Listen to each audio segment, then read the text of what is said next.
بسم اللہ الرحمن الرحیم۔ ایک بادشاہ اپنے موز اور گھوڑے پر سوار تھا۔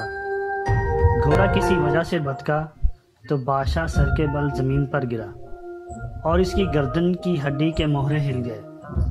وہ گردن کو حرکت دینے پر بھی قادر نہ رہا۔ شاہی طبیبوں نے سر توڑ کوششیں کی مگر وہ علاج نہ کر سکے۔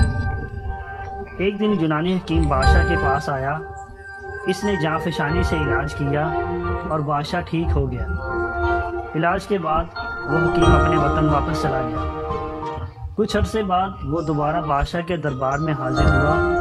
لازم تھا کہ بادشاہ اس حکیم سے مروت اور مہربانی سے پیش آتا، لیکن بادشاہ ایسے بن گیا جیسے اس حکیم کو جانتا ہی نہ ہو۔ اس رویے سے حکیم بے حد رنجیدہ ہوا۔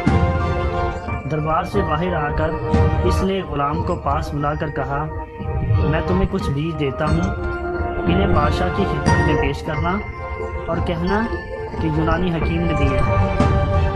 ان بیجوں کو دیکھتے ہوئے انگاروں پر ڈال کر ان کی دھونی لینے کے بہت فائدے ہیں۔ غلام نے وہ بیج بادشاہ کو پیش کر دیے اور فوائد بھی والی بات بھی بتا دی۔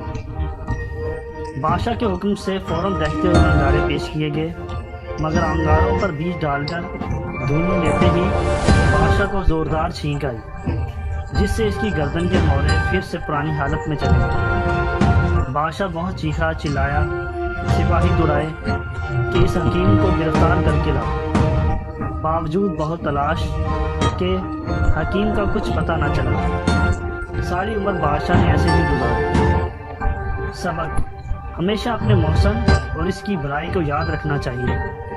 احسان فراموش شخص اللہ کی کسی رحمت سے بھی محروم ہو سکتا ہے۔